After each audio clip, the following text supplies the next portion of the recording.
Well, hello and welcome to Stop, Let's Team Up. Hey, I'm here with Jennifer DeRoss again. Say hi, Jennifer. Hi.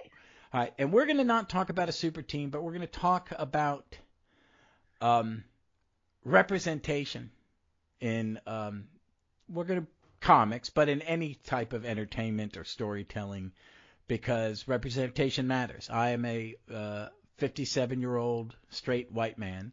I've got tons of representation, and to be honest, I am a little later convert to this, and I wish I would, as someone who thinks of himself as a liberal progressive man. I mean, I didn't get it. It had to be, and over the last 20 years, 40 years almost of Victoria explaining why she never saw herself in things, and having a family member transition, and working with primarily people of color, and go from when I left home, I left a John Hughes movie to go into the real world because I lived in suburbia USA. So I've seen both sides of it, where I am represented. I don't have to worry about it, but it is so important. And I thought I'd invited Jennifer, and we had chatted a little bit about it at last time you shared, that I wanted to talk about it on the podcast. And since this is a team up and representation is about everybody getting a place, Yes. or at the table, which is kind of like what our society as a team. So I want to pose this question: not pose the question, but in comics there have been black characters and female characters, and North Star is, I assume, is what they say the first gay character. I think there is some. That's the first confirmed. There is the inferred. Chris Claremont did it for decades. Mm-hmm. Others wanted to do it and couldn't, and I don't know all the details. But now they have not retroconned, but they have altered had characters go on a different journey. Let's just call it as that. They've asked them to go on a different journey. And I think it's a good thing. So let me ask you something. When you were a kid, you've been reading comics since you were little. Mm-hmm. And some of the comics you were reading did not represent women as well as they could or should be represented. So what drew you, to say when you read a 40s comic book, or anything by Gardner Fox from the 40s to 70s, I don't think he writes women badly, but I don't think they're as well thought out as, say, the main characters. Yeah, no, I think that's fair. And just for a point of clarification, I am actually genderqueer. I'm sorry. All good. But yeah, looking at the female characters from that era, I would say the Golden Age, you do have better representation of women in comics just because they get to be fuller people, even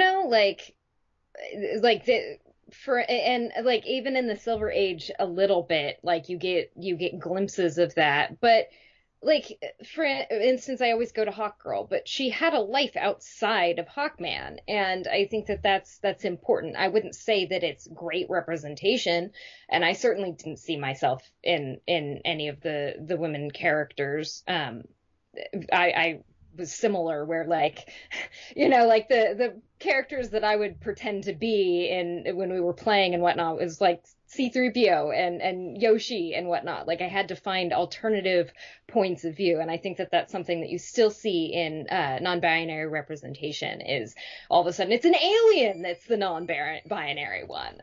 So it's always this othering. But yeah, no, I do think that we still have issues. Like the Bechdel test doesn't cover it all. And No. for those who might not know that, it's basically if you have two female characters talking to each other and they're talking about something that isn't about a man. And that's something that, Gardner Fox is not great about, because almost all of the conversations have to do with the male heroes in some way, shape, or form. Not that that's the end all be all. You can still have excellent representation without having to have two females talking about something other than a man. But Yeah.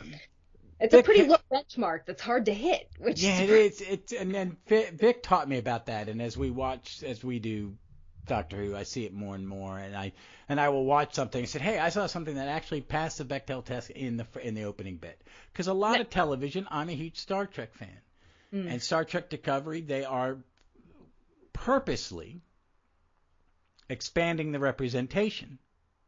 They have a family that is two gay men with they adopt two younger crew members who are both gender fluid, or one's non-binary and one's gender fluid, and that they're the core family. It's the actor who played from the two actors that are somewhat TV famous. One's one of the actor that was in Rent, and I cannot remember his name, and his partner is oh, good God. I'll remember it before the end. I know their character names. It's terrible. I know their character names. But, and all the actors they're playing who they are. Mm-hmm. You know what I mean? That the character I am is just like me. Yeah. Except now we're flying around in space. So, I see that it's changing. And people are making the conscious effort to do it. And I remember, as I was being pulled forward, like Vic and me were talking comics and I'm talking 80s. It's like, well, you had this here. And in the 80s, I think some comics tried to adjust for that, bring women to the center. They made a lot modern comic, teen books, made women leaders, but it's still white guys, other than maybe Louise Simonson, doing it. Because until recent, in probably the last 15 years, most superhero comics were still only being written by men, and primarily white men. But yeah, you would have these little blips. And I mean, for me, I would say Louise Simonson's the best of the type of comics I read. Superhero comics is the preeminent non-male, writer. I do like some of the new writers that are. I mean, I'm a huge Gail Simone fan. Mm-hmm. Yeah, and she can write a teen book. She can really write a teen book. I mean, she understands it. I mean, she gets it. But it's the representation of the characters that has still trying to catch up, and they will. And there's something going on now with John Kent being bisexual, and Damien is. Did they make Damien? They made him gay, for the Robin. Or what did they? I mean, what did they? Because they didn't alter anything. They just started saying. I mean, I don't want to say it because they added on to an existing character. It's never been said one way or the other. But we're choosing these two characters. Yeah, and I mean, there's a strong implication that all of the Robins are queer. That Batman himself is queer. Like that's well, there's as someone who's old enough to remember I used to have to work a leather ball. I'm like, Batman. Huh? He wears a lot of leather? I mean, that's a fetish, though, but that's just a fetish. Maybe tie him up? Like, come on. Yeah.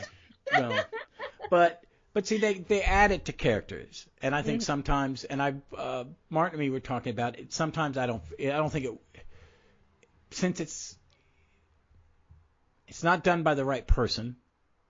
Yeah. I think it doesn't work. It's the wrong character, too. Like, that's the wrong Superboy, in my opinion, It's, it's long, but see, I think that one works when you introduce it that there are multiple Superboys. That, Jonathan is, but Connor, because they have both Superboys, they're both around, because now they all exist. Robin, I mean, I think my problem isn't changing it, because comic characters change all the time. Yeah. But it has to be earned. Has to be done well. I think with Alan Scott, they did it for that weird Earth 2 series post 52. Was it post 52? Where, there was a new Earth 2, and that's where they made Alan Scott.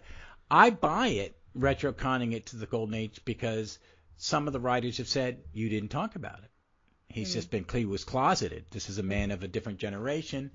Mm-hmm. And I think it's been handled better.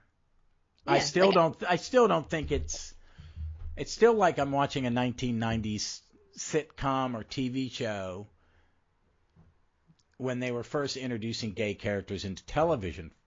And it's just, you watch it now and you're like, that's a little did you know any gay people?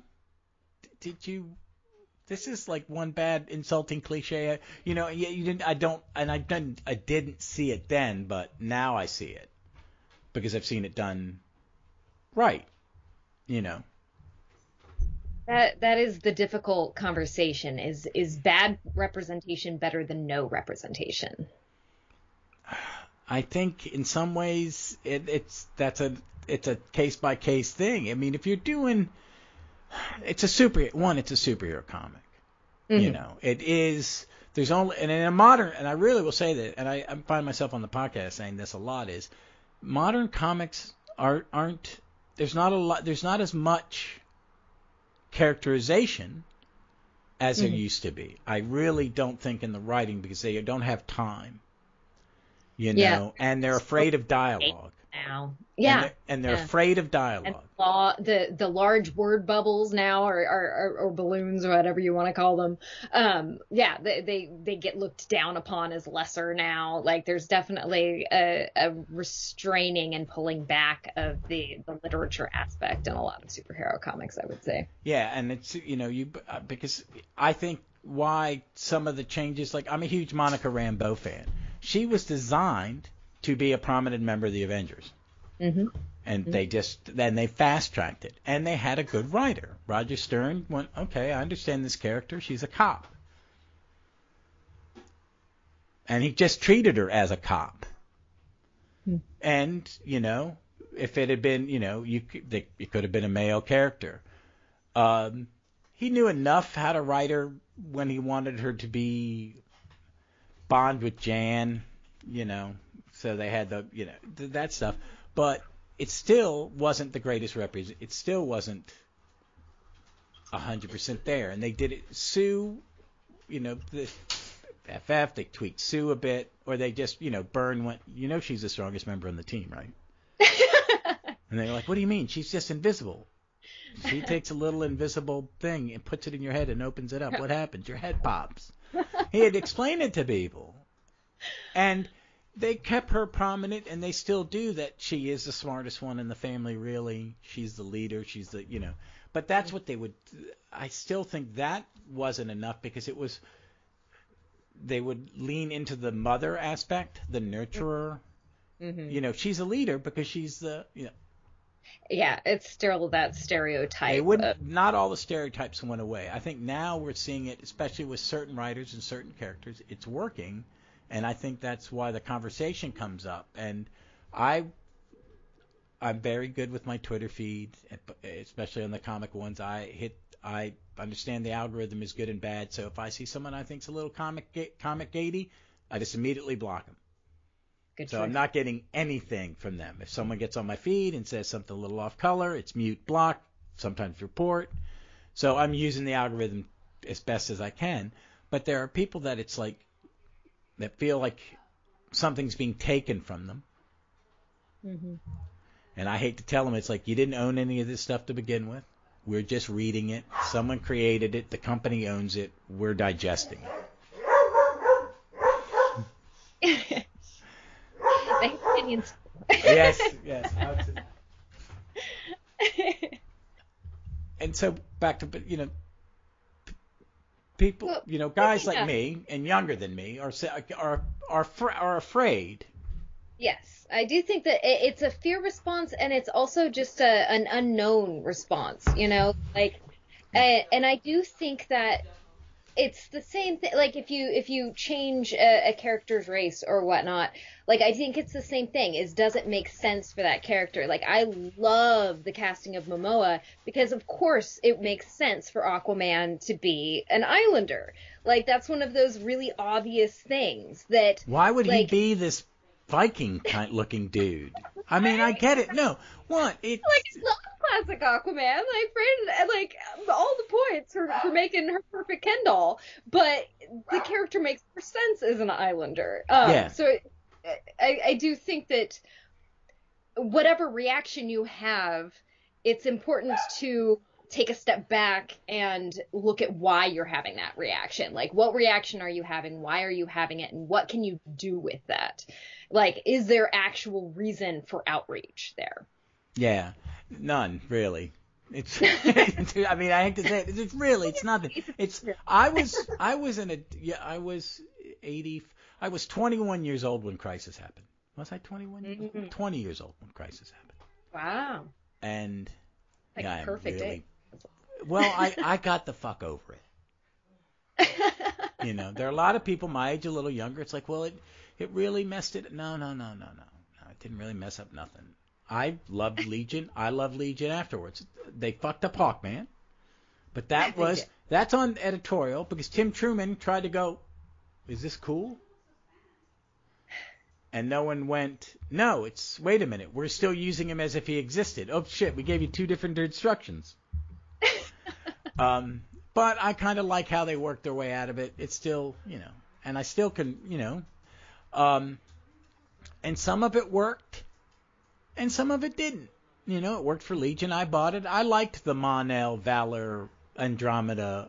I liked what Giffen and the Beer Bombs and stuff did with some of that. Okay, that's quaint because I like the Beer Bombs because we're just writing Legion stories, so we're not reinventing the wheel. And then they actually backpedaled from the dark stuff to the second boot of Legion I still hold very dear to me because it's still really good Legion and it's and they were more diverse. It was another baby step, but they also went, we're going to have aliens that don't look human because this is stupid, But Crisis, it didn't hurt anything. It just changed it. And comic companies every 5 to 10 years have to shake the tree. It is the nature of the business. And and I'm going to say this to fans of my age, just get over it. They didn't see it's this. There's this big thing about, well, when I was a kid, it was this, and it was like, and it's like I'm waiting for them to go, they stole my childhood. They didn't. Childhood's intact. Your memories are intact. The comics you liked are on your frickin' phone. It's still there. Just enjoy someone else. It's not what the story's about. It's how the story's told. Tell me the story a different way. I'm a theater person, so when people go, why are they remaking this thing? Why are they adapting it? It's because that's what the fuck you do. Exactly. Shakespeare was just reading stories and then ripping them off and turning them into plays. And we revere him. Rightly so. They're good stories. Mm-hmm. We franchises. Franchises are just the same thing in a way. And we reboot them. I listened to a podcast called the Untitled Star Trek podcast, where Nathan Bottomley and Joe Ford randomly pick different Star Treks from different eras and review issues. And Nathan, like me, is a huge fan of Kirkman Trek. I have no problem with it. Discovery, choppy start. Next Gen, the first year and a half is garbage. I do love it, but that first season's a really bad year of television. And it has Rod, and I love Gene Roddenberry, but it has Gene Roddenberry's hand all over it. And there's a reason he wasn't put, because he didn't believe in conflict. And with no conflict, there's no story. It doesn't have to be fighting conflict, but there has to be two people going in different directions. And when they meet is where the fun stuff happens. Action. Yes. So, but they're so much more diverse, and they're so much more, Discovery is really the most heavy-handed, warm, fuzzy Star Trek I've ever seen, especially these last 2 years, because they've made all these characters earn it. They start out not knowing each other, and by 4 years, they are a family, and there is love, and there's thank yous, and there's, thank you for pointing out my flaw, and stuff, and it's warm and fuzzy. It's an incredibly diverse cast. Has the first African-American female lead. She's amazing. she gets it. I mean, she gets it, and you have genderqueer characters, you have non-binary, you have transgender, and people are going, they're ticking boxes, and I said, yeah, because there are boxes to fucking tick. Because that's the population. That's your population is, you're the comic gators is you're going against your core audience. That's not their job to cater to over 25 white guys. It's to cater to everybody and to bring in more business. It's a good business model. Yes. No, but that is so frustrating to me, because that implies that there weren't black people reading comics, that there weren't women reading comics, that there weren't freaking queer people reading comics. Like, oh my God. Sorry to say that for you, but everybody was reading comics. Oh my God. Half the people, when I ran comic shops, where I lived in Northern Virginia, it was a 50-50 mix. Oh yeah. People, white people and people of color. It was by an army base. There you go. The soldiers all read comic books. Soldiers are huge comic readers. Oh my God, yeah. If you're in the military, because it's something Mom can send you. Yep. So it's reflective, and I think, and when the gaming company took over, that's their content people. They were going to new content people. Mm-hmm. I think, as a fan, I'm not reading as much DC. One, there's too much. I think I'm going to say this agree with some people who I despise, that maybe 26 Batman titles is too many. Yeah. It's you're going for the low hanging fruit. Yeah. Comic fans like really obscure. I don't want the big guy. It's like in sports team I pick the blue collar towns. I don't want the big guns. I like the secondary characters. I do have an emotional connection to Batman still, though. I mean, if you're talking about representation, like watching Batman Returns as a kid, because I read Silver Age Batman, I did not like it. Like, I thought it's acquired taste.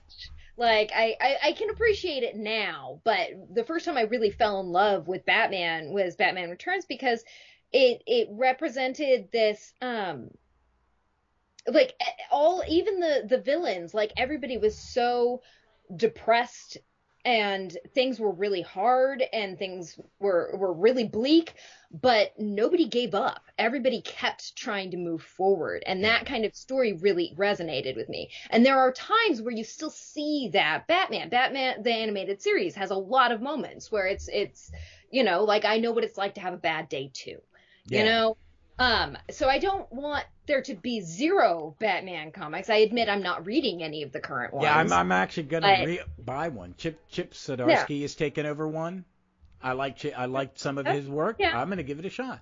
But I'm not. No, I'm thinking there needs to be 4 or 5 Batman books. Exactly. Yeah. No. I'm a. And I do think that they should have their Batman. Superman should have 2 or 3. Spider-Man should have 2 or 3. Yeah.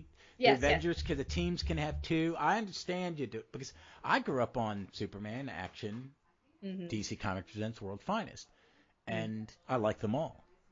Batman, I will say this, that I read Brave and the Bold religiously, and I was a huge Batman reader in it's not Denny, I guess it was, God, who did it with Gene? Was that Doug Mensch?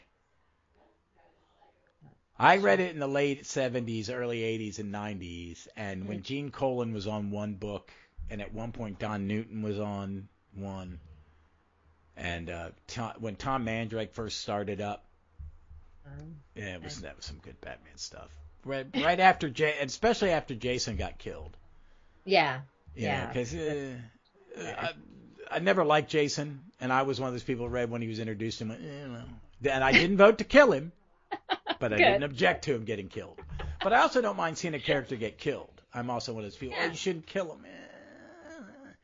Sometimes it's got to hurt. You got to make it hurt. Yeah. So, but I think also in Batman books, he's always had a diverse family. And even as early 2000s, when Cassandra Cain is introduced. Yeah, Batwoman was a great comic book. Yeah. I've not watched the show. I'm a little burned out on CW superhero shows. I would like to one day watch. I I think I only made it like halfway through the first season. I wanted to like it. I I really like Ruby did. Rose, but I Yeah, I watched. love Ruby Rose She was too, okay but in it. It just. yeah. I think the biggest issue for me was the way in which it felt like it was still Bruce's story. Like if every episode has her narrating about Bruce, whose story is it? You know? Yeah, I'm more excited about the Batgirl show on. Me too. Me too. One, the Doc Martens. I got into someone I forget who it was. Someone on my comic feed posted what it is. It's the shoes. And I went, yeah, Yeah. it's the shoes. Because I don't know who designed that costume for the comics, but it was this perfect love letter to the original costume with making it functional Yes. and Yes. cute and cute. It's a Hmm. little cute. I like the little hat. It's a little half cape. Yeah. It's a little short cape. It's a little It's Yvonne Craig short cape. I liked it. I love it. I like the Doc Martens. I like it. I was a huge Barbara fan. I think one of the worst things they did in one of the more recent reboots was to stop making her Oracle. Oh, agreed. Absolutely. Absolutely. You missed it. You missed it, guys. You didn't Yeah. need Batgirl. Did You not needed Barbara. Yeah. And Yeah. you needed the Barbara Dick love triangle. It works. It's It earned. does. I don't want them to be together personally. I don't either, but I want them to have it's like Yeah, it's cute. it's that friend you hook up with every time you break up with somebody else. It's that awful thing. But that's what it ends up being. It's like we're best friends. We'd be shitty partners. Yes. But I was a kid when that started in Batman Family. Hmm? I was a kid when that started in Batman Family. Yeah. My brother would hand me the biggest comic book. This has got 4 stories in it. Go away. But no, I do think that having relationships like that, especially if they made that explicit, I think is really powerful. Like having relationship diversity is another form of representation that I really love. Like the fact that Wolverine, Jean Grey, and Cyclops' rooms are conjoined now officially in canon, like that. I would love to see them actually come out and officially call them the throuple that they are. Yeah. Like there's so much of humanity that doesn't fit in the nice little boxes that our stories think that they do. I think that's it, because that's also because that kind of relationship is almost earned. That one's earned over all the years, of all 40 years of innuendo. Yeah. Because that's all really Claremont was allowed to do. Yeah. Because I think he would have gone further. Oh, absolutely. I think if he knew he could get away with it and wouldn't get fired, he would have done it. And I think I'm going to sing, I will sing Louise Simonson's praises, because some of the books she wrote, she understood people. Yeah. I think Power Pack, which is where you're dealing with children, it's a wonderful comic. It works because those are real kids. But I think Chris would have gone for it. I think there were people like Wolfman. I mean, he wrote the first black DC superhero, and then when he was 15, 16, and then they took it away from him and let Neil Adams rewrite it, and it's a terrible comic. I didn't realize that I was listening to Tighten Up the Defense, and when they got to it, and I went back and I read the issue and went, oh, this is horrid. This is so bad. And then they reviewed Skate Man, Neil Adams' solo comic he created decades ago, which is just a kid with a superpowered skateboard. It's horrible. It's horrible. And you understand why. Oh, Neil. Yeah, that's why you never really wrote anything else, isn't it? Because people read your stuff and went, ooh. No, dude, you draw your pretty pictures. Yeah. Draw your manly pictures, but not. But But I think that to earned. I think they're doing. I think DC. Back to what I was saying is I have some trepidation, and I don't understand some of the decisions DC's made, and I think they're making the very short term. Yeah. They really cut back on who they were hiring. They're hiring people who didn't have any name recognition. And I don't think you need to, because I love being there at the beginning of careers. You've been a comic fan long enough. You see someone, they get big and go, but I remember when they did this 8-page backup in this. I'm that way with Keith Giffen. some of my favorite stuff of his is he did some Challenges of the Unknown before with Jerry Conway when the team was Ooh, the 4 original members, Swamp Thing and Deadman. very cool. It was very cool. It was just random. It was right before the implosion, and it was the year that they had brought the book back. They were giving Jerry Conway different things to try to revitalize him time and again. He did he did the New Gods with Don Newton, which was beautiful. And like when they brought back Miracle Man with Englehart and Rogers, around that era. Yeah. Yeah. But it's gorgeous. But I like what DC's done with that. But I also see that they do the young readers books. That comic character superheroes don't need to be in a comic book. Some kids aren't going to get into the pictures, but they will read. A 12-year-old will read a 150-page book about their 2 best friends, Corey and Raven. I think Raven. They've used a lot of Raven. She's an emotionally aware character, and most 11, 12, 13-year-olds are incredibly becoming emotionally aware of the more complex things. Skills are working on at that age, for sure. And that's the perfect book for them to read. It's the type of book a kid should see at a Salasso book fair. Yeah. Where we find all those books when you're a kid that are, that shape you, and that they're actually going out and they're targeting that market.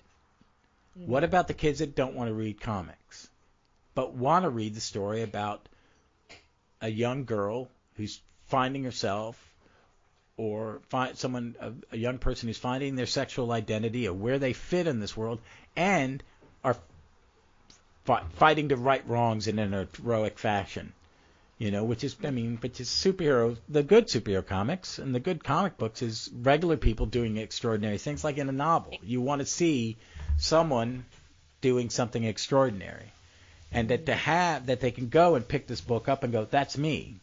Yeah. I can relate to that. When I was a kid, I played Hawkeye or Green Arrow. I wanted to be the curmudgeonly one who thinks I could do it better than everybody else, and the tough guy that really wasn't a tough guy. Like Ollie is a softie. Yeah.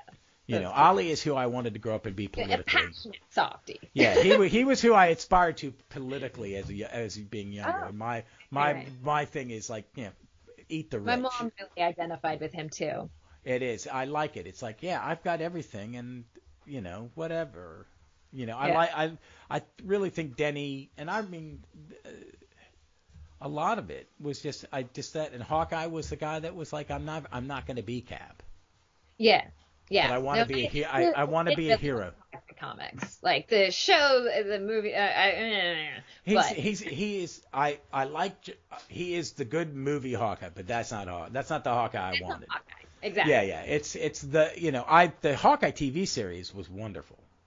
He's so good in it. Did all right. I liked it. I liked it. It was very simple. I work with a vet, and he likes how they handle the deafness, because he goes, if he's been a soldier, he can't hear. He goes, I can't hear in this ear. He goes, most of us are deaf. You don't realize it, but a lot of vets come back deaf. Mm-hmm. Or have the tendinitis. Yeah, during tendinitis with the wrist. Yeah. Tendinitis. But yeah, and I like things like that. But it's not. There's something about Clint, and I think people get him in the comics. They're making him a leader again. They're doing a new Thunderbolt book that's going to come out of this Devil Reigns thing, and I love Fabian Naiches and Kurt. I was singing the praises of Kurt. My wife, we stopped by the comic shop on the way home from work, and I ran in to get it, and I was very excited because some Kurt Busiek's Image stuff's coming back out, and his Aerosmith, which is Carlos Pacheco, who I love, and he's World War I where it's magic instead of tanks and weapons. Very cool. And it's beautiful. But that's the Hawkeye I like. But I like DC. I think DC's reaching out, and I think Marvel. I don't know. I don't know where I think they've always been a more diverse to begin with. In some ways. Stereotypical diverse. Yeah. I think with certain characters they really have. I think Panther been treated better than most because one, most of his major writers, other than Don McGregor, have been people of color. Yeah. And they're okay. I love the Christopher Priest era, but I like spy comics, and it's the same reason I like Shang-Chi. Shang-Chi's it's just a spy comic, except the main character is the son of a villain, and he doesn't use a gun. I admit I've never read anything on him. My youngest watched the movie though, and that is officially his favorite. Like he said, it's almost as good as Thor Ragnarok, which is like very, very high praise. It is nothing like the comic, and it is everything it should be as a movie. He is a nice character. He's a good guy. His dad's an immortal piece of shit villain, and he doesn't want anything to do with him. So kids can go that, I don't want to be like my dad. We've all, it's like, Awkwafina is incredibly funny in it. And she gets to do some action. It's okay. It's not, you cannot do what they did in the comics because of, it's bad representation, because first he's the son of Fu Manchu. Yeah. And then when they lost the rights to the Max Romer stuff. Like the Daredevil season 2, like the waves of indiscriminate Asian ninjas. Like it just, something. Which I don't get in the hand is, why are they all Asian? Because the hand's an international. Why you don't, you can just cast, I need 7 people, all of them look different. So much easier. It's just take the mask off, and we need 7 people, and I want them to look like they come from all over the world. Yes, exactly. How hard is that? I need someone who looks like they came from a different. It requires that stopping and reflecting. It's me and Vic talked about it. Is someone in the boardroom raising their hand in the seats around the wall going, "That's a fucking stupid idea. This is not." Yes. It is. Yes, because it doesn't. Good representation could just be casting a person of color in the same role you would have given to the white person. Exactly. And them saying the words. Yeah. And actually, like, I mean, that I think is simplifying it just a little bit. Because it's very much very oversimplified, but because the character does change if the way that the world reads them changes. It also changes on who portrays them and who's writing them. Yes, absolutely. Because that's where it really comes from. Is if you hire an African American to play the leader, he's still going to play the leader part, but now it's going to reflect on what did he have to do to become the leader. Yeah. What is his culture? I saw Denzel Washington, who sometimes he's a very crusty old man now, which is fine. He's still. It's like I like a lot of actors who I don't like as people, and people go, but what they did, I don't really give a crap, really, unless they haven't committed a crime. I don't really care. I really, did he say something stupid? He's an actor. Yes, he said something stupid. But he was asked, why should he do, I think it was offenses. Why did you need to direct? Why couldn't it have been a white director? And he goes, Steven Spielberg directed Schindler's List. Marty Scorsese, Goodfellas. Could a black director have directed Schindler's List? No, but the thing is, it's cultural. Yeah. Fences is the subject matter, and he's right, it's cultural. This is about being African American family in the 50s and how dysfunctional it is. It's a wonderful piece. And yes, it needed to be directed by an African American because there are cultural aspects that the actors and him and the playwright and everybody knows. They understand what certain things are, and he gives a thing about the smell of straightening hair. Oh, yeah. When they do this, he said there's little things, and he goes, "There's a cult. We understand each other." Spielberg can do Schindler's List because his family was affected by it. There is a cultural touchstone to it, and he's right. I think Martin Scorsese is a wonderful director. I don't like his movies because I think he glorifies gangsters. Mm. And I find that I used to like gangster movies, and now I'm kind of like going, it's okay a little bit, but I don't want, it's like you make them look heroic, but Mm-hmm. flawed. Yeah. Well, they're just flawed. And I don't mind watching the story about a flawed person. I find them interesting, but I just have a problem with Scorsese. It's and more that he just, he repeats himself. But that's just me going on my anti-Scorsese vent. But it's that, and I think comics. I mean, do you think comics have diverse enough, or not enough? But are they more? They're more diverse. The creative talent is more diverse than it has ever been. That's true. And I think that there is definitely forward progress. I'm just kind of waiting for, for instance, the Loki TV show. Like, we see on the paperwork that he's gender fluid, and we see him say that, he's interested in a bit of both when offered princes or princesses. But like, those are just words. And the only person he kisses is himself. Exactly. Like, so it's one of those, like, it's one thing to say it, it's another to actually show it, to actually explore what that means to the character, and that's that I'm waiting to see. Yeah, and let's go back to where we start with the first examples. The newest ones were with Damien and John. Yeah. We're seeing that they've given them partners. Yes, I love, and actual male to male kisses, like, those are so rare still. Oh no, and because it's they would. But I agree. I'm not reading. I probably will read the stuff with John. I'm way behind. I have all the Bendis Superman, and I really want to read it because someone I respect said you'll like this. It's good Bendis all the way through. That's so well, weird. it's start good Bendis. It peters out when he gets disinterested and he's moving on. It's Bendis. You like him? For me, it's some things of his I've done I think are amazing. Alias will forever make me love him. Which we talk Alias.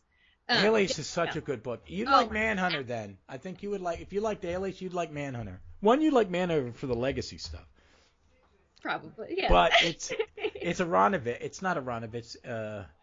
It's somebody he's worked with. I forget the writer's name, but I think you'd like it because it's got a lot of it's really legacy heavy and it's so wonderful. Arn Monroe pops up. Very cool. So, but no, Bendis is like that. But Bendis is I'm going to read this. I don't know who's in charge. The Superman line is heading to an end. They're moving to something. Mm-hmm.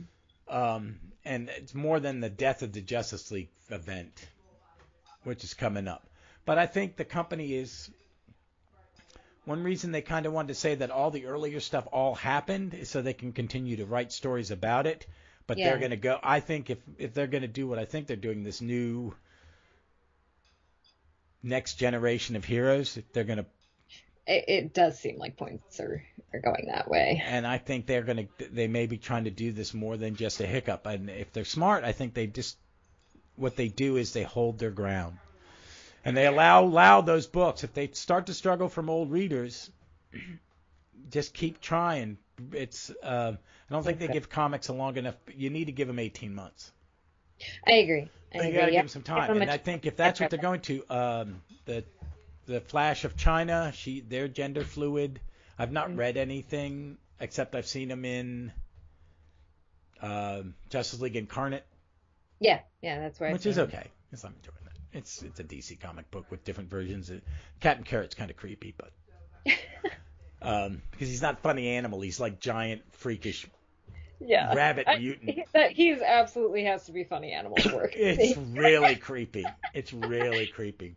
But I like the experiment. I think it's worth doing it. And it's what I don't get is. And I watch the podcast I shouldn't watch, and the person says they tend to be repeating themselves quicker and quicker, and I think that's true because they're not. If you're going to make these changes and you're going to go in this direction, just be a little bit more brave. That's all I'm asking you.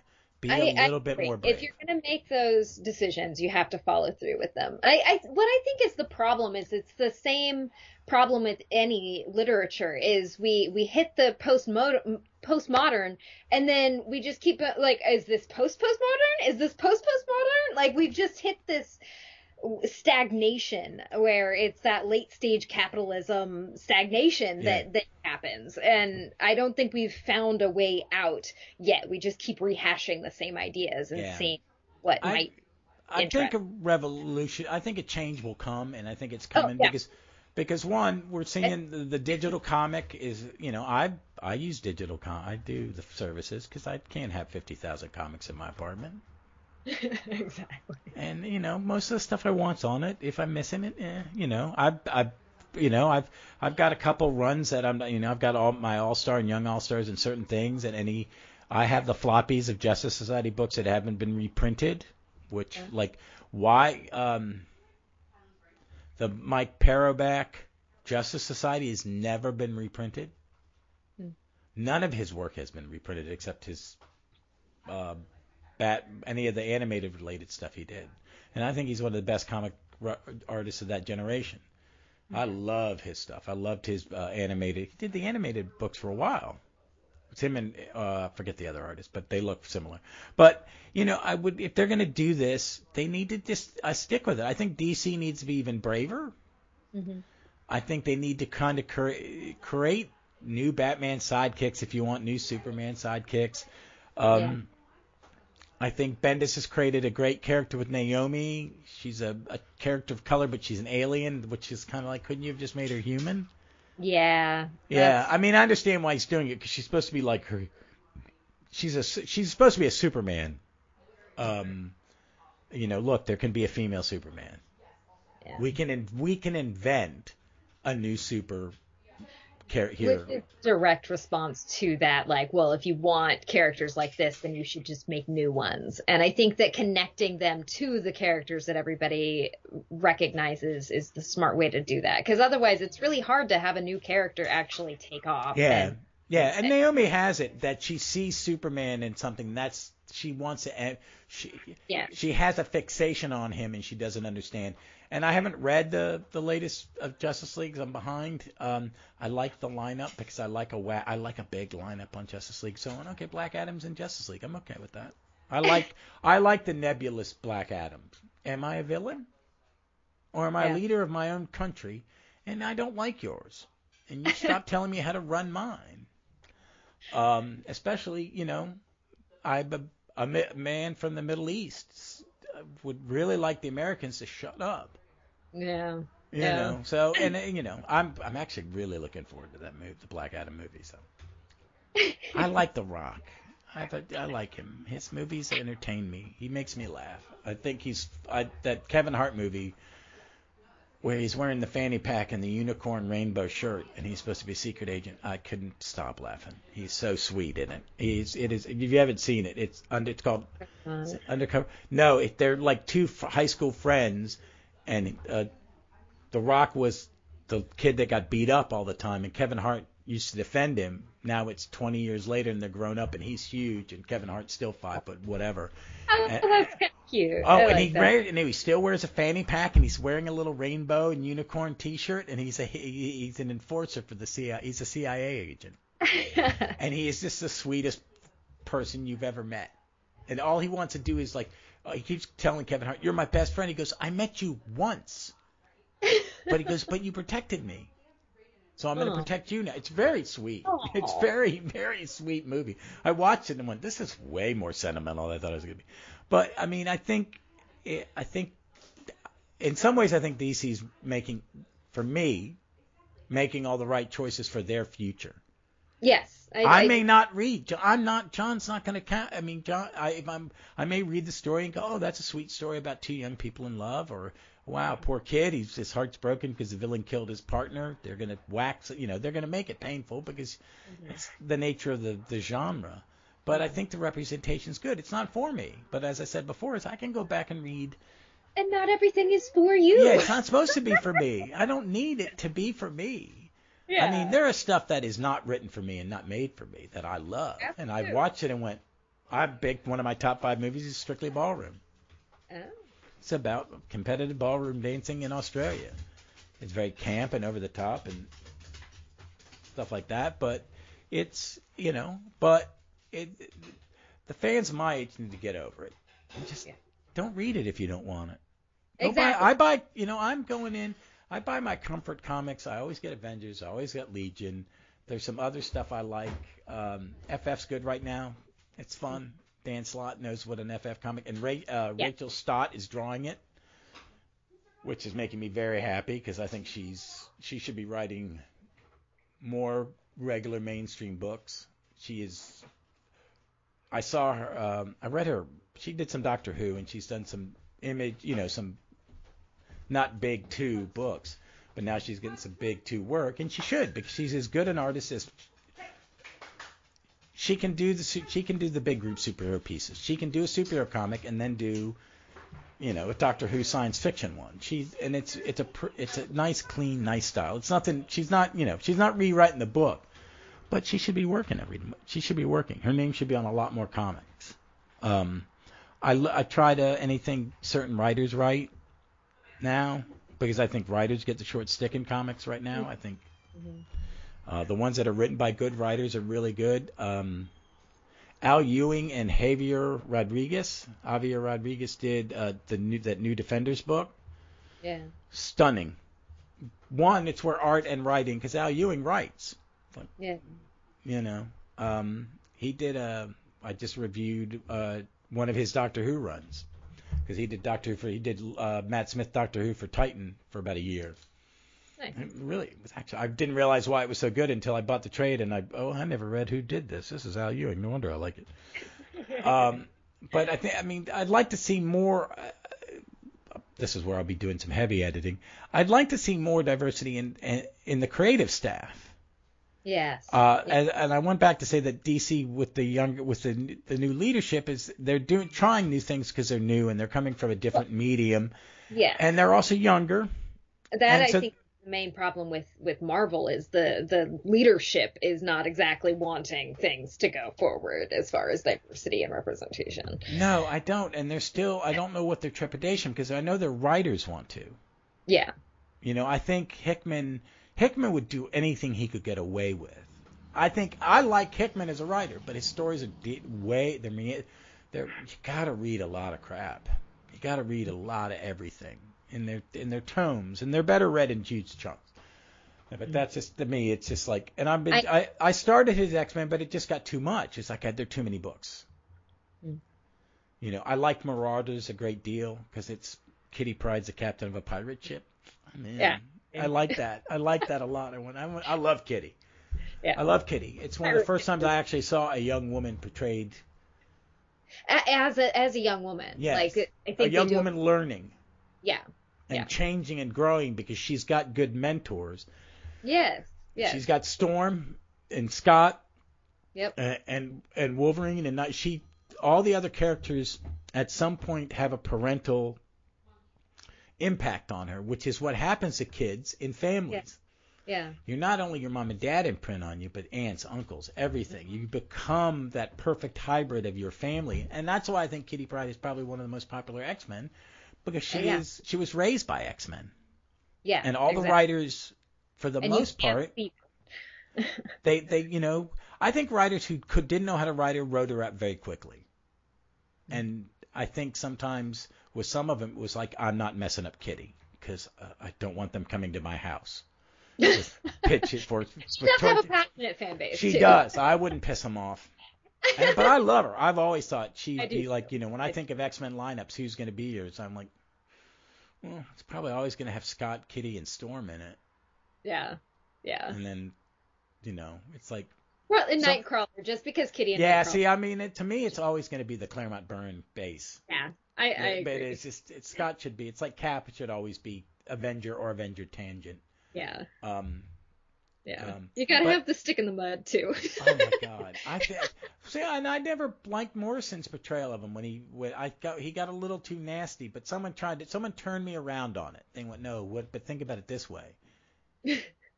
He's still in love with Jean. Yes, exactly. He's always going to be in love with Jean, and Emma knows it. Yeah.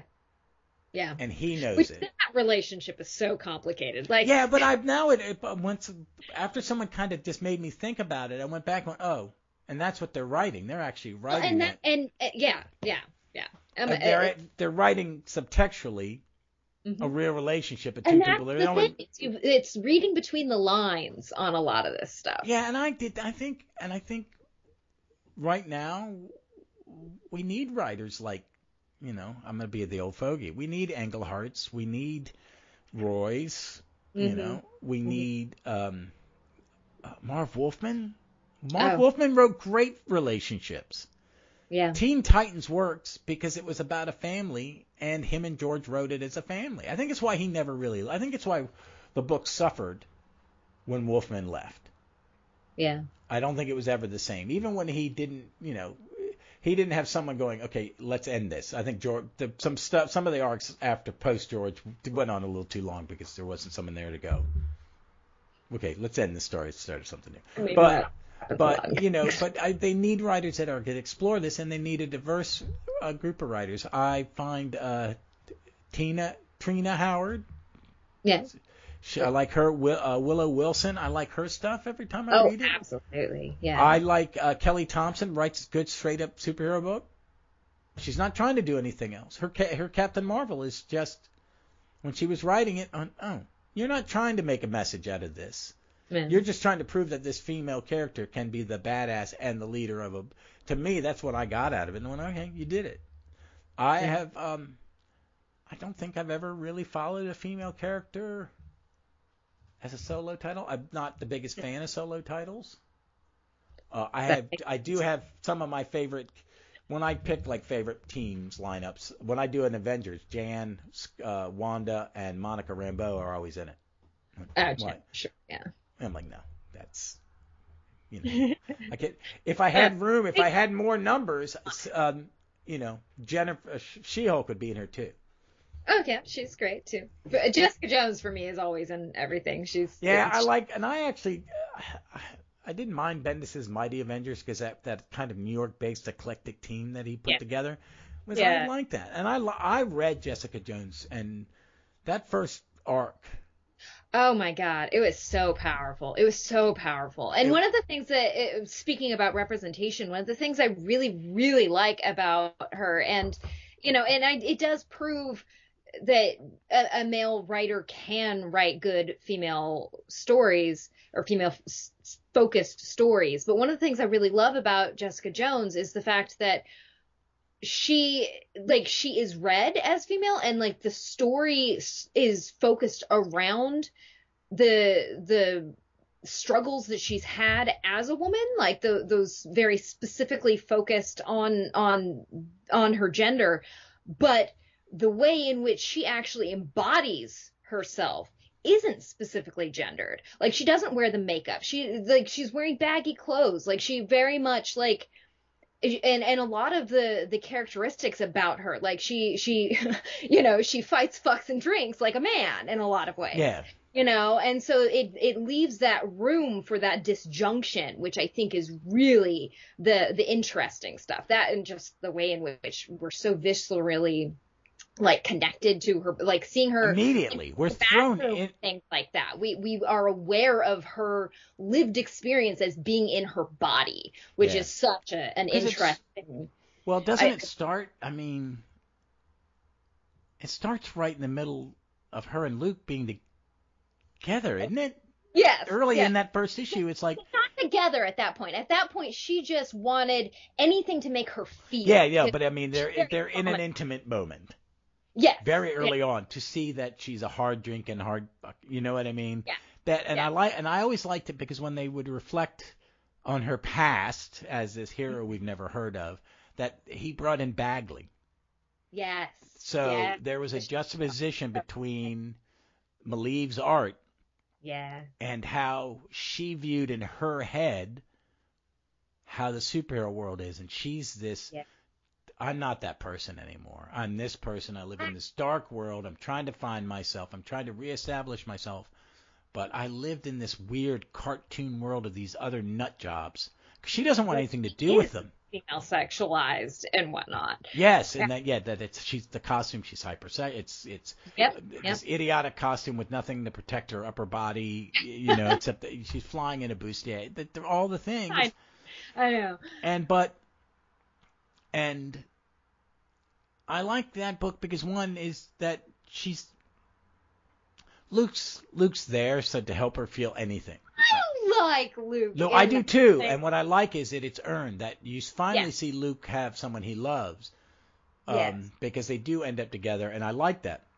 I And super ship them, to be honest. Huh? I super ship them, to be honest. Oh, and it's one of those ones that works. I'm not. I've got a young lady who follows me on Twitter. She's very nice, and she does a lot of fanfic, and she does a lot about Kara and Mon-El because she ships them. Huh. I do not understand shipping. I never really. I mean, I understand it, but I never did it. And I kind of, as an older fan years ago, I kind of made fun of people who do fanfic. Now I don't. Now I kind of realize it's your outlet. I talk about it. You know, I talk about it twice a week, and then let other people listen and put it out there for people to listen to me run my mouth. But I get it. But I think something about earned. Bendis, when he created, that is something that's going to stay in Marvel Comics for years. Oh yeah. Is that version of Luke, the happy married man with the child? Yeah. And he's still badass Luke. I love the thing in the Avengers when he joins the Avengers in the Disassembled, and Killraven tries to use his power on him and goes, nothing penetrates my thing. And guess what? That's my wife. Yes. And then he beats him to a pulp. And I loved it because because you don't see it, but you know exactly what Luke's doing. It's like, yes. Nothing penetrates his skin, baby. Come on, let's go. And it's like they're using Killraven in Devil's Reign, which is this little mini event. I'm enjoying it because I love Wilson. But he's got one of Killraven's fingers inside a gem on his thing, and he can get the crowd to love Mayor Fisk. Oh. And he's hunting down Killraven's kids, and they're like, I don't think so, Tubby. So they turn the crowd on him, and he's got his own Thunderbolts. And the new Thunderbolt book is going to come out of that is Hawkeye, Killraven's kid, Monica Rambeau. Nice. 2 new characters and a couple other ones, and Hawkeye is going to be the leader. And I'm like going, I like the Thunderbolts book. I think it's a good creative team. It's I forget who it is, but it's it's Hawkeye's in a costume again. It's not the right costume, but he's in a super team. That's all I need. But I think Bendis did a good job with that because you get to see this is a real man and a real woman having a real relationship. Exactly. They just even though they're fictional 2-dimensional cartoon characters. She's a great character. I will always read her solo stuff. And I liked her. Bendis used it when she's been used in team books. They have been it's one of those things. I think it's like, don't mess with it. There's certain characters that I think you just really, I think there's a reason why no one touches Jack Knight in DC. I'm not sure if it was put in writing that they needed Robinson's permission, but I don't want anyone else ever to write him. Unless it's Jeff Johns or Robinson. I don't want anyone else. Don't mess it up, but also don't use them again. And I think Bendis gets it. And I think she's one of the most fully formed comic characters I've seen created ever. For real. Especially in the first. I mean, in the first 6 or 7 pages. Yeah, immediate love. And you know exactly what's going on. Yeah. And that's kind of more the thing is make them earn it. Invent these new characters. Bring us new characters. Change characters. I don't care. Change them. Yeah. Have it just, do it. Yeah. Just do it and show it. And fans need to try it. I think as a team person who likes books with large casts, I'm lucky. I get, I've seen writers try to diversify a cast cast of characters and fail. I've seen others go, whoa, where did you bring that character from? I thought Roy Thomas in West Coast Avengers, because they were out west, he finally went, we need a Latin Avenger. Yeah. So we're going to create one. And that character was good. And people have brought him back. I mean, I think you can create a new character and bring him back. I think the character Jolt in Thunderbolts, she wasn't, was she? I think, I don't remember her, if she was other than just a young girl. I can't remember, but he, you can create a character. She lasted for another 100 issues. Did she become a superstar? No, but I think they don't use. I'm a huge fan of Monica Rambeau. It's like, why isn't she in every Avenger book? Right. Right. Why did you ever write her out of it? She is one of those ones that she's to me as important as almost any other one, and she's always been really good. Al Ewing used her in the Ultimates wonderfully. That was a fun book. It was really kind of trying to be hippy-dippy metaphysical, post whatever they were posting superhero book, because it was all about the universe and stuff like that. But and Marvel's gone back and gone retroactively created ethnic heroes or people of color. Sometimes it works. I liked Black Goliath as a kid. I always thought he was cool, but it was a dumb name. They kept putting black in front of it. I know. Black Panther makes sense because the costume's black. Yeah. But I remember, when they brought him into Avengers, they cut away the face piece because they wanted people to see that he was an African American character. Yeah.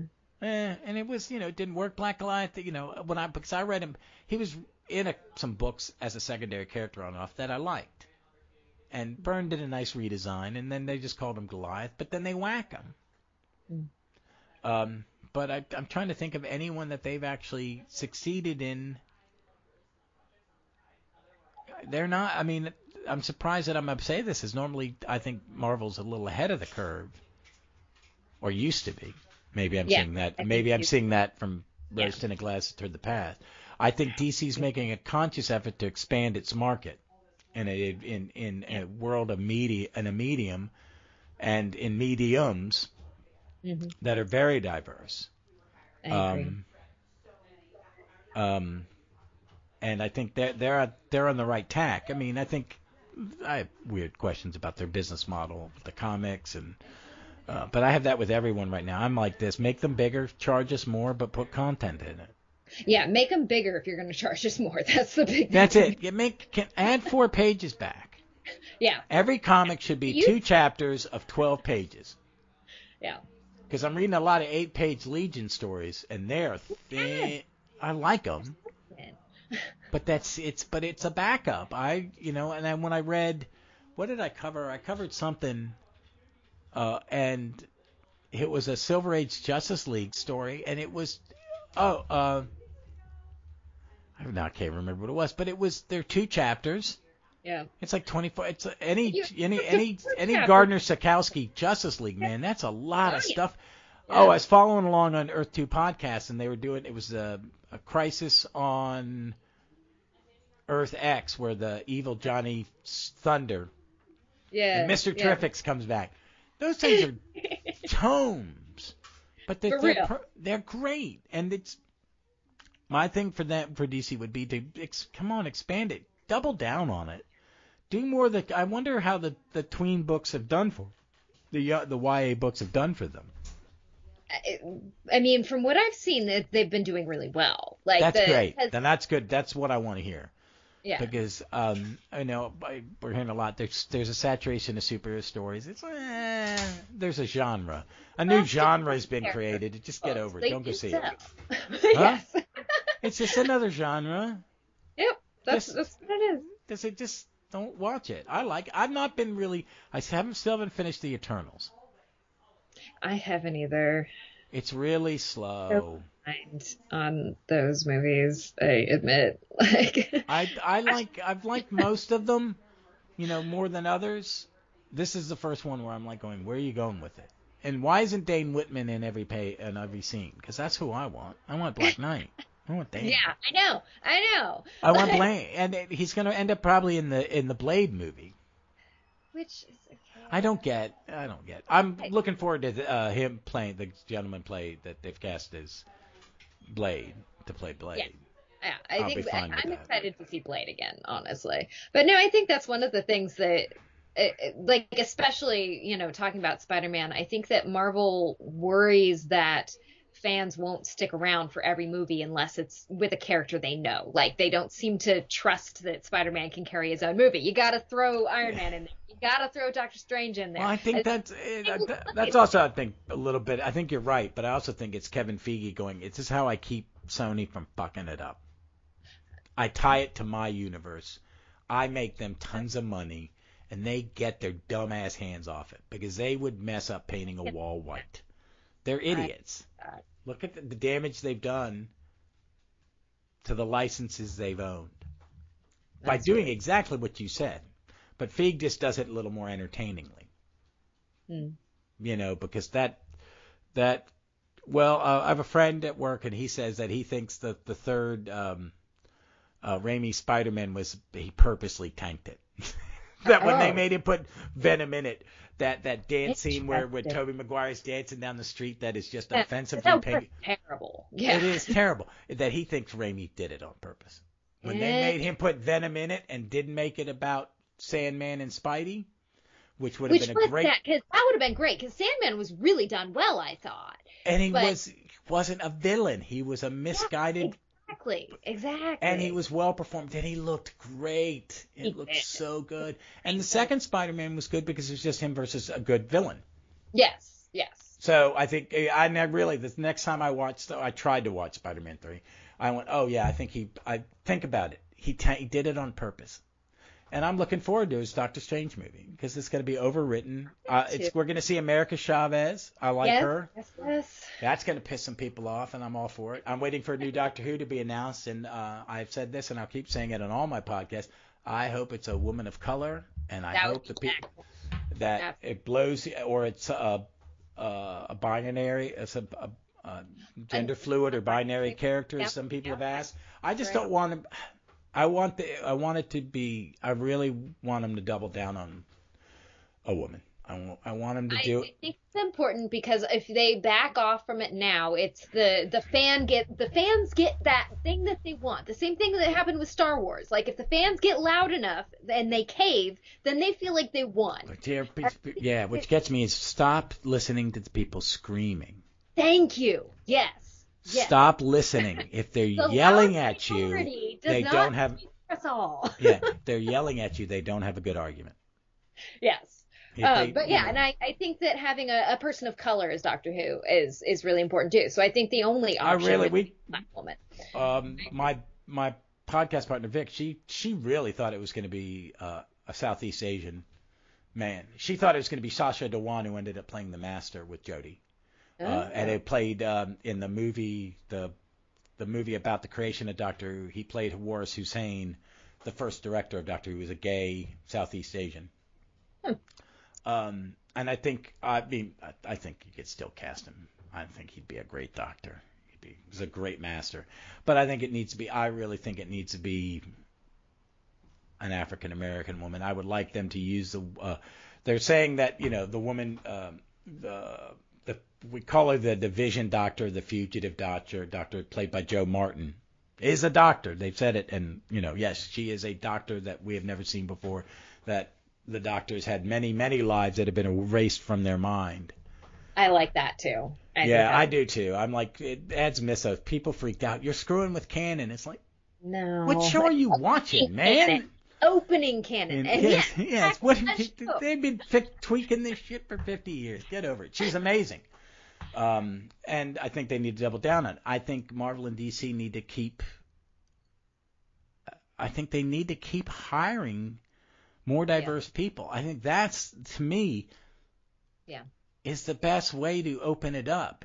Open up comics. I want more people to love comic books and to not look at me like, why do you still read comics? It's like they're fun stories. I don't really read. I read very few new ones. I'm finding less new ones. I mean, less titles, and a lot of it's Image, Ministry of Truth, which is mind-numbingly great. It's just mind-blowing. And some of that stuff. But, I still have my comforts, but I really am enjoying, reading old comics. But I want to see them diversify there. I think if they really keep expanding it, try out people. Do mini. Remember when they did minis in the 80s and 90s? Yeah, minis are great. And that's exactly the place where if you have got a new writer and you just want to see how well they'll do with a book and see if people buy it, like, we should have a lot more minis and actually, like, sell the minis as volumes, because it's so hard to get into anything when you've only got 8 pages of story to go off of. Yeah, and also if you're going to do it, if you're like, we want to create characters set in a different part of the world. Hire someone who has some knowledge of it. Yes, that is. Has some cultural, like the thing about I was rambling on about Denzel Washington. Someone who understands the cultural references. Yep. Firsthand. Yeah.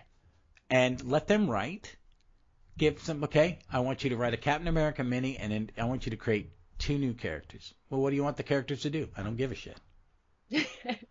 Create 2 new characters, and if they're good enough, we'll use them others. You get more work, and you get your name on the inside cover of a comic book for the next 50 years.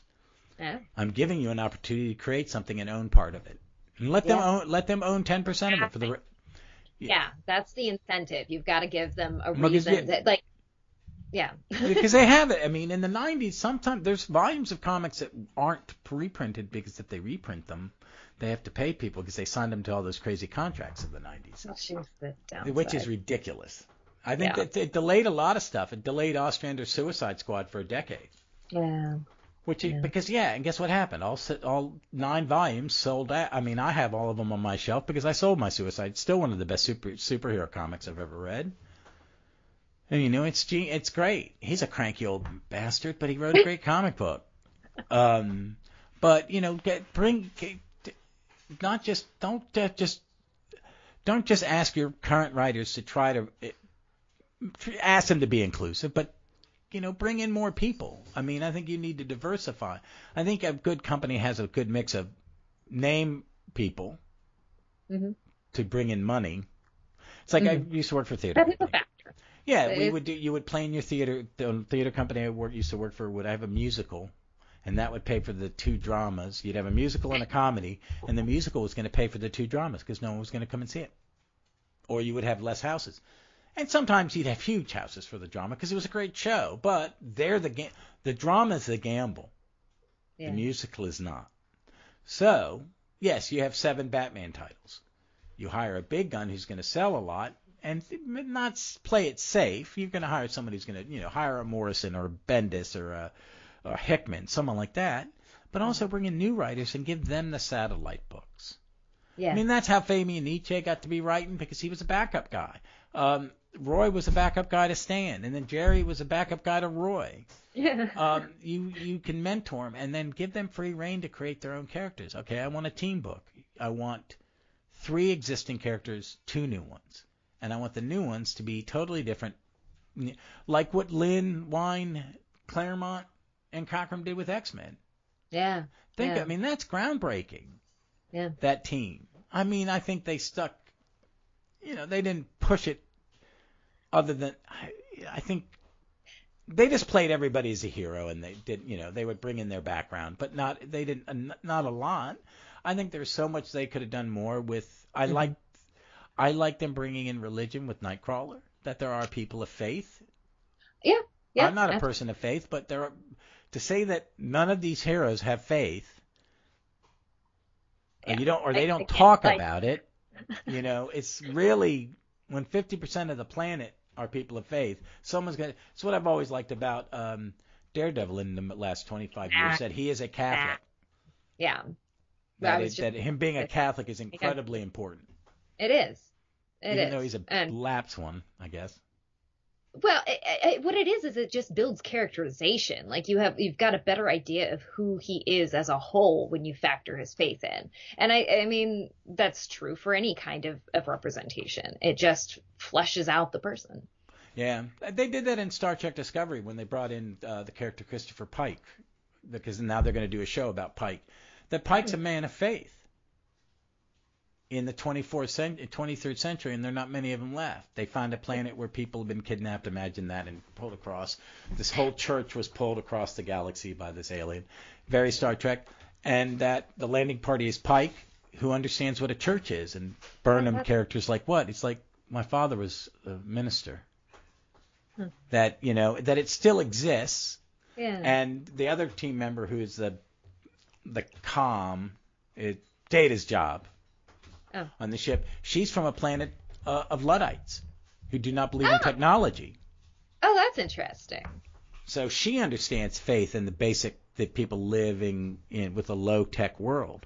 She knows how to navigate it because she's from a planet that had no technology. Yeah. Oh, So that's that. I mean, I'm really been pimping Discovery. The third, and fourth season very much so, because they're in the future rebuilding the Federation after they get there and something's happened, and it's very much about we should all get along and work together. It's very. I do like that. I like that a lot. Now, Yeah. I've been invited to a couple of watch parties, and I feel like I should really catch up because people seem to really love it. You love it or you hate it. Old fans hate it because they're old and cranky. I just want Star Trek. I think it and Lower Decks are two of my favorite Star Treks of all time.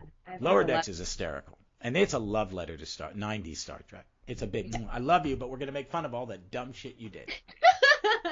And there's still dumb stuff in that, Rainn Wilson plays Harry Mudd. Did you watch early original Star Trek? It was one of those things that was on. My dad watched it a lot. There was a character that was in 2 episodes of the original Star Trek, Harry Mudd. He was played by Roger Carroll.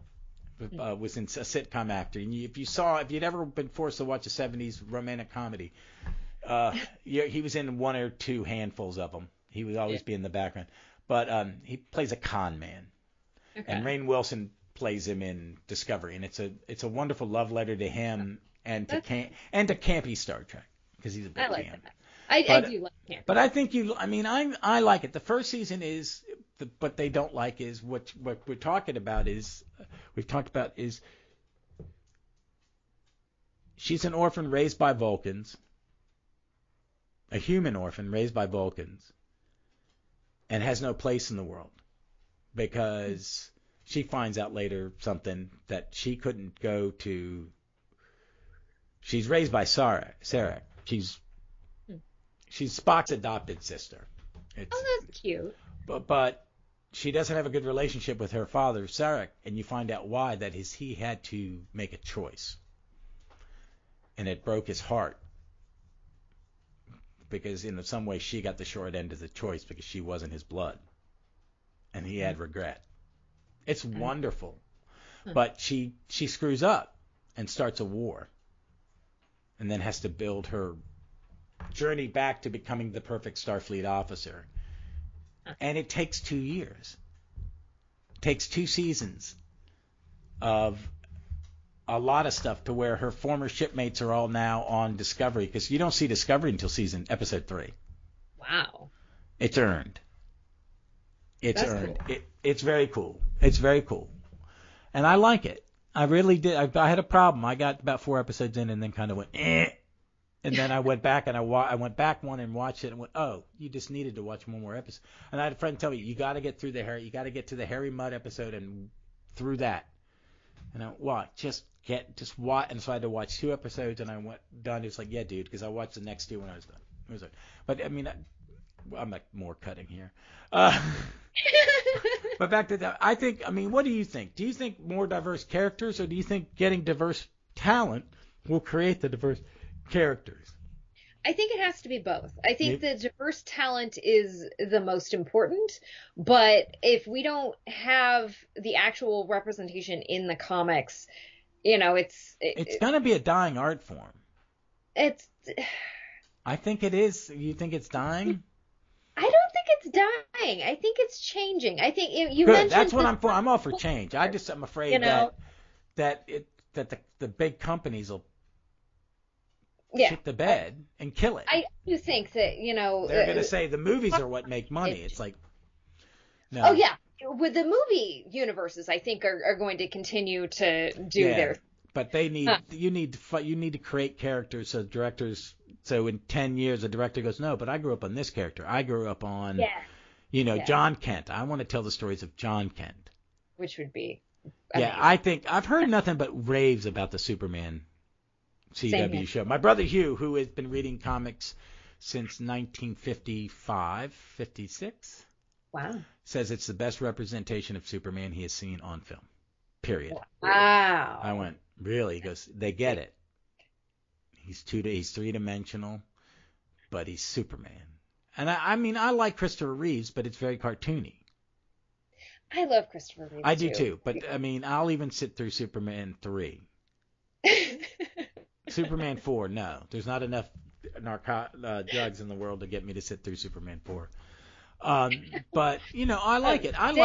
I liked Lois and Clark. It was entertaining television. One of the greatest things. I could do that. That was one of the Well, things. it was the only thing. It was one of those ones where you had 4 channels. It was the only superhero thing on. So I mean, I don't think I could go back. Maybe if I went back now, I'd go.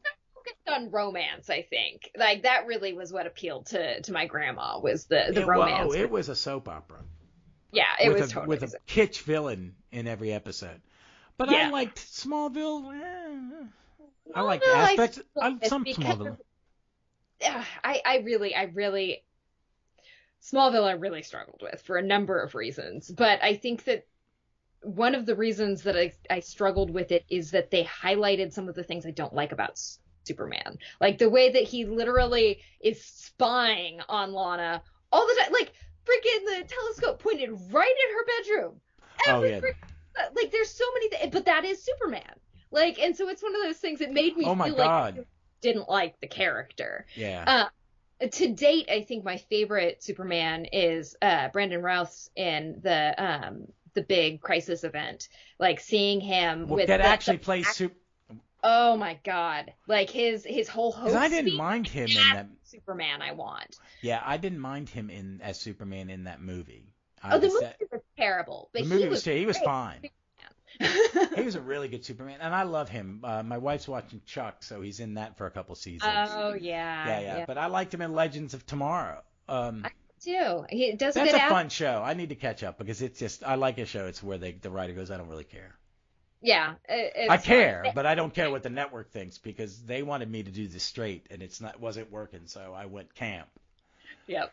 And that's about as diverse as TV.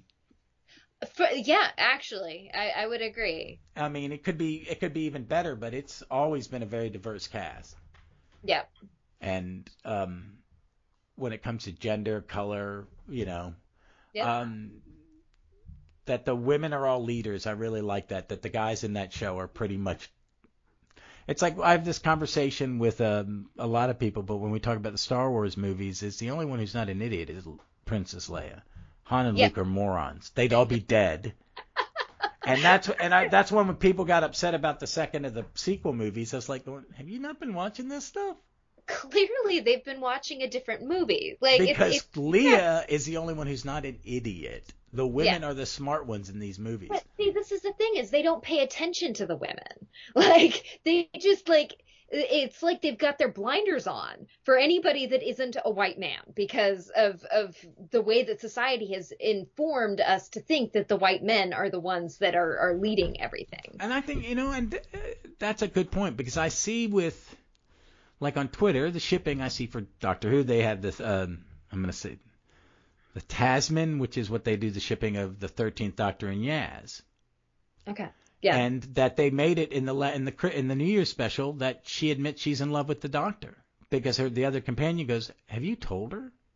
And that's how it's introduced. We all know that they're leading to it. So there's a scene where Dan just turns to her when they're in this to the companion, yes, and goes, "Have you told her how you feel?" And she's like, "What do you mean? No, that's not it." And it breaks, and then she's crying, and she goes, "I'm afraid." And he goes, "Well, you still just need to tell her." And then Dan tells the Doctor. He doesn't wait for her. He does what a friend's doing. I can't. You're dying. And he goes, "You need to know this. She's in love with you." And fans lost their damn minds, and I've never been so happy for all the shippers. They were all happy. And we found out last week at Gallifrey that was not part of the plot. Huh. That the two actresses, I'm not, okay, the two actors, there is no female version of actor. I hate that. I do not use, I will do it, but I don't use the word comedian. That offends me. A doctor's not a doctress. Yeah, exactly. An actor, that's the skill. But the two actors said, the fans like this, we like it, let's do it, and they added it in. Heck yeah. I love it. And the shipper, and there's a vibration. Actually, the nasty, not my doctors, went dead quiet. Good. I didn't say anything. But it was, yes, double down on it. And that's the kind of thing is the ship, come on. I think Levitz, I don't know when Levitz, and they never said it straight in Legion, Giffen and Levitz made Light Lass and Shrinking Violet a couple. Mm. But they didn't show anyone in bed. Mm-hmm. You know what I mean? They were like because Levitz was the men making the rules. Like we're still telling this to kids, so they can hold hands, they can kiss. You And can he does a make little bit, but conservative, yeah. and that's But again, it was like Claremont. It's like we can't say it out loud. Yeah, exactly. I think it was more blatant in Legion Mm-hmm. because they were always together. They put them joined as a hip, and they became, and it was and it was earned. Yeah. It was kind of my thing is when they want to create a gay character or change a character, they give them a trauma. Out a character.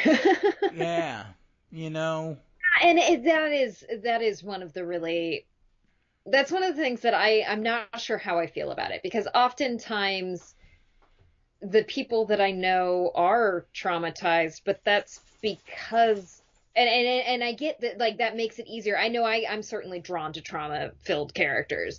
But I think we have to be careful, because just because there's this correlation, like, it's not causation. Those are two different things. Yeah, see, but but it always sometimes it feels like it. It's in Buffy with Willow. Yeah. There's a change. They decide to take a tack, but she's had a boyfriend she's in love with. Mm-hmm. And she just meets someone who intrigues her, and she falls in love with her. So I think that's somewhat earned. I love Willow and Tara personally. I do too. And I get into this argument with Vic about Tara dying, and it's like, was it terrible? Yes. Could it have been anybody else? Yes. But would it have hurt as bad? It had to make everyone. He's as much of an ass as he is to the people he works with. He knew what button to push. Yes, and it does fill the bury your gays trope and all of that. Like, there's definitely things that could have been handled better, but I think that if we make it where we can't kill gay characters, that's also a bad thing. Like, well, that's treated like any other character. I find myself asking when I'm watching. Okay, when I'm talking to like Jeff or Vic or other people, I go, well, did they need to do it? And I mean, I think some people are adamant, no, you can never do it. And I said, well, you've got to do it. You can't kill a character no one likes. You got to kill someone they love. Yeah. And a black actress is playing Anne Boleyn. Nice. Why not? She's the best actor for the part. She's got a name draw.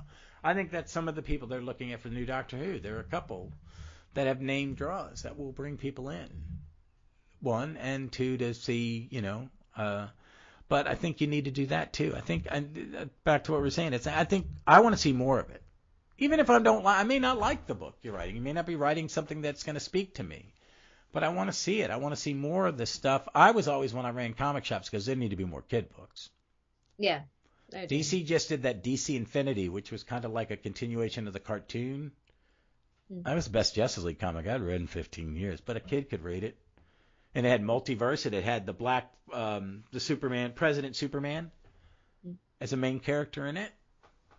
We're hearing that they maybe do a Superman movie with that Superman in it. I'd be all on board. That's a neat character. Agreed. So, my youngest, he loves Thor. Like, Thor was his end all be all, but finding Thor comics that are child appropriate, not super easy. Nothing. A child. Nothing really written in the last 20 years, no. Yeah. You'd have to give him some Silver Age one, be safe. Silver Age, yeah. Here's some Jack Kirby. He's read a lot of old school comics with me.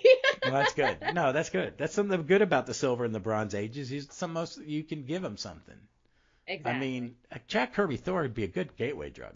Oh yeah. If he wants Thor than Theseus too, but yeah. All right.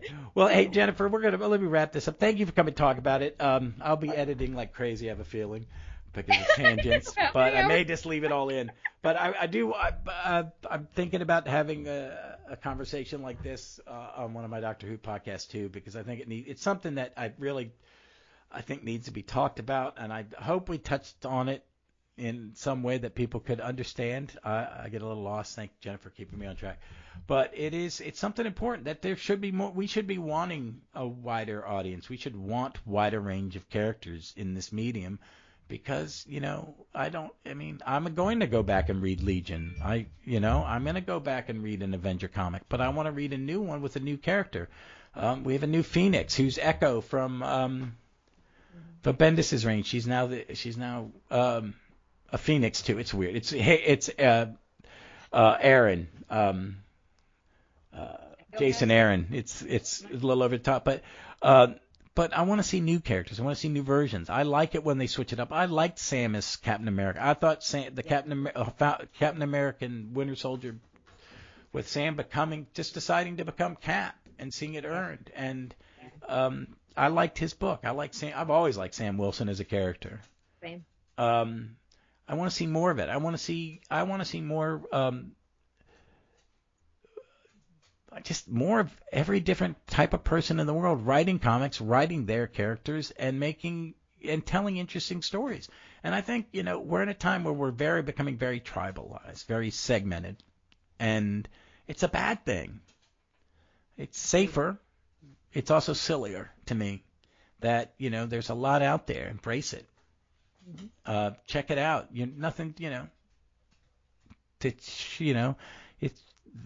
We're all different. We're all basically the same. We have the same needs, the same wants, or you know what I mean? We all just want to be happy.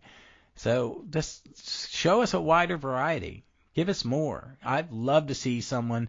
It's been a while since I've seen someone turn comics on their heads. It'd be nice that some book where a new writer comes in and gets them to create this, perfect comic book with a perfect diverse cast and tell stories that make everybody go wow. I'd love to see that. I'd love to see, I check out new people. I've always been, folks, if you're going to say, please send me a message and point me in something that I may not have read. I've read very little of the Ms. Marvel. I've heard it's wonderful. Is it good? Yeah. She's going to be a prominent superhero. That we're going to have an Islamic woman kid superhero in a major motion picture. Another one where TV series is really prominent and a key important part of her, and I love it. It's so much of that, and especially in America, people don't know. It's going to be great, and the Captain Marvel sequel is the Marvels, and you've got Monica Rambeau, Ms. Marvel, and Carol Danvers, who I think Brie Larson's she's made Captain Marvel fun. I think she's funny. I think she's just a hoot. I love seeing her. She's like, I don't get it. I don't get any of this, but it's fun. Whatever. I do like. But I want to see it diversify. I want to see more. More is better. Yep. Not, So, but Jennifer, is there anything you have to plug other than her amazing book, Forgotten All-Star, the biography of Gardner Fox? And I know you're working on something else. Yeah. I'm working on the biography of Jerry Bales now. I'm very excited. I can't wait for that too.